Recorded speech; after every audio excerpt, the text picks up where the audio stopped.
Welcome to the only daily podcast focusing on compliance news of the day. Each morning, start your day with a cup of coffee and Tom Fox, the voice of compliance, to hear about 4 of the top compliance, corruption, or leadership stories you will need to start your day.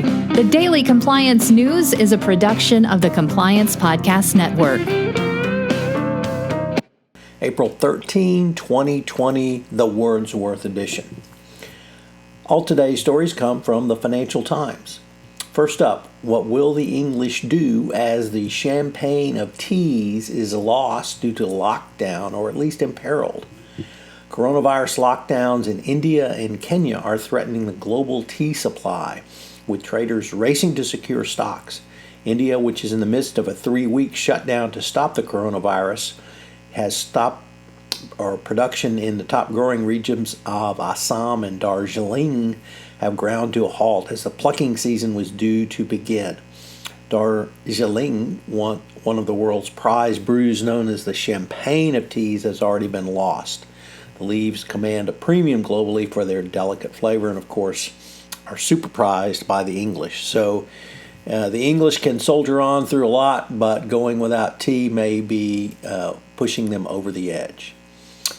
Next up, sometimes your least worst alternative is the best. And this comes from an article also in the Financial Times about the cruise industry. No, this is not about the cruise industry, who, of course, have fled the United States for tax purposes, wanting American taxpayers to bail them out. But this is about the bond market and how they are racing to seek refinancing. A small army of specialist consultants, lawyers, and bankers are offering shell-shocked companies, including the cruise lines, how to survive in a global economy in lockdown. So while the cruise industry is probably the biggest poster child, obviously this includes things such industries such as the airlines, travel industry, and a wide variety of others. So sometimes you have to look at the least worst options in terms of restructuring with the global economy in the current situation it's in. What are you looking at to see about making it the next 30 days, 60 days, and hopefully the economy will open back up going forward. Finally, but our next article is in certainly Karma is a Bitch article. Boeing is moving towards its annual shareholder meeting, and it is fighting a group of U.S. friars and nuns who want the company to disclose more about its lobbying practice. The aerospace manufacturer has made disingenuous arguments over its commitment to transparency, the religious order said in a filing with regulators. The annual meeting is April 27th.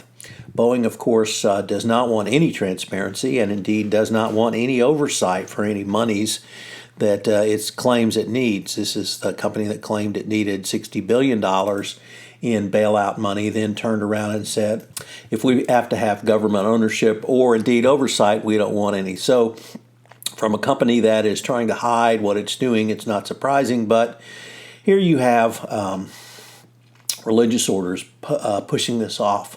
So karma is a bitch. And finally, from Andrew Hill's great On Management column this week in the Financial Times, he takes a look at Wordsworth's wise advice for stressed out home workers. This is the 250th anniversary of his birth, and of course, he is most famously known for his poems from the Lake District. Well, turns out he did a lot of working from home, as did most workers at that time. So he has something to give or inform how you might work from home, involving creative activities can improve one's mood. So this is something that every company should think about in terms of giving their employees something creative to do while working from home. And of course, you can read some Wordsworth.